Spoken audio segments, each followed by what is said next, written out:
2 Chroniques, chapitre 33.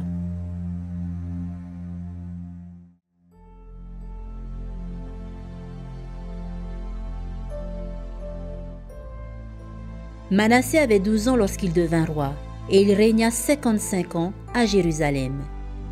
Il fit ce qui est mal aux yeux de l'Éternel, selon les abominations des nations que l'Éternel avait chassées devant les enfants d'Israël. Il rebâtit les hauts lieux qu'Ézéchias son père avait renversés. Il éleva des autels au Baal. Il fit des idoles d'Astarté, et il se prosterna devant toute l'armée des cieux et la servit. Il bâtit des autels dans la maison de l'Éternel, quoique l'Éternel eût dit « C'est dans Jérusalem que sera mon nom à perpétuité ». Il bâtit des autels à toute l'armée des cieux dans les 2 parvis de la maison de l'Éternel. Il fit passer ses fils par le feu dans la vallée des fils de Hinnom. Il observait les nuages et les serpents pour en tirer les pronostics. Il s'adonnait à la magie et il établit des gens qui évoquaient les esprits et qui prédisaient l'avenir. Il fit de plus en plus ce qui est mal aux yeux de l'Éternel afin de l'irriter. Il plaça l'image taillée de l'idole qu'il avait faite dans la maison de Dieu, de laquelle Dieu avait dit à David et à Salomon, son fils.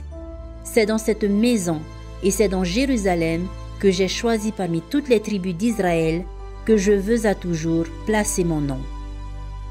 Je ne ferai plus sortir Israël du pays que j'ai destiné à vos pères, pourvu seulement qu'ils aient soin de mettre en pratique tout ce que je leur ai commandé selon toute la loi, les préceptes et les ordonnances prescrits par Moïse.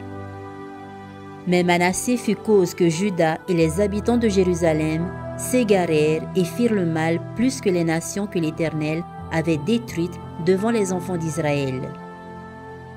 L'Éternel parla à Manassé et à son peuple, et ils n'y firent point attention. Alors l'Éternel fit venir contre eux les chefs de l'armée du roi d'Assyrie, qui saisirent Manassé et le mirent dans les fers. Ils le lièrent avec des chaînes d'airain et le menèrent à Babylone. Lorsqu'il fut dans la détresse, il implora l'Éternel, son Dieu, et il s'humilia profondément devant le Dieu de ses pères. Il lui adressa ses prières, et l'Éternel, se laissant fléchir, exauça ses supplications et le ramena à Jérusalem dans son royaume. Et Manassé reconnut que l'Éternel est Dieu.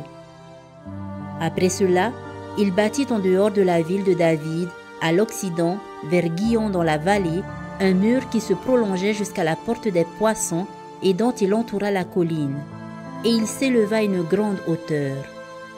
Il mit aussi des chefs militaires dans toutes les villes fortes de Juda. Il fit disparaître de la maison de l'Éternel les dieux étrangers et l'idole, et il renversa tous les autels qu'il avait bâtis sur la montagne de la maison de l'Éternel et à Jérusalem, et il les jeta hors de la ville. Il rétablit l'autel de l'Éternel et y offrit des sacrifices d'action de grâce et de reconnaissance, et il ordonna à Juda de servir l'Éternel, le Dieu d'Israël. Le peuple sacrifiait bien encore sur les hauts lieux, mais seulement à l'Éternel, son Dieu. Le reste des actions de Manassé, sa prière à son Dieu et les paroles des prophètes qui lui parlèrent au nom de l'Éternel, le Dieu d'Israël, cela est écrit dans les actes des rois d'Israël. Sa prière et la manière dont Dieu l'exauça, ses péchés et ses infidélités, les places où il bâtit des hauts lieux et dressa des idoles et des images taillées avant de s'être humilié, cela est écrit dans le livre de Osaïe. Manassé se coucha avec ses pères, et on l'enterra dans sa maison, et Amon, son fils, régna à sa place. Amon avait 22 ans lorsqu'il devint roi, et il régna 2 ans à Jérusalem. Il fit ce qui est mal aux yeux de l'Éternel, comme avait fait Manassé, son père. Il sacrifia à toutes les images taillées qu'avait faites Manassé, son père, et il les servit. Et il ne s'humilia pas devant l'Éternel, comme s'était humilié Manassé, son père, car lui, Amon, se rendit de plus en plus coupable.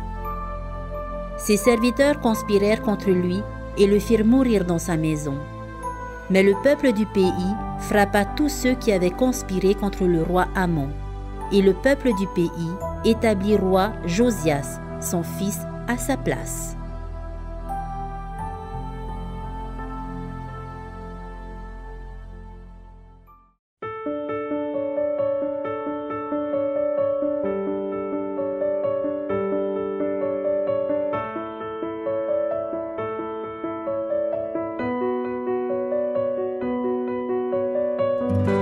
C'était votre lecture quotidienne de la Bible proposée par le Centre Média Adventiste, disponible en replay sur cma.adventiste.pf.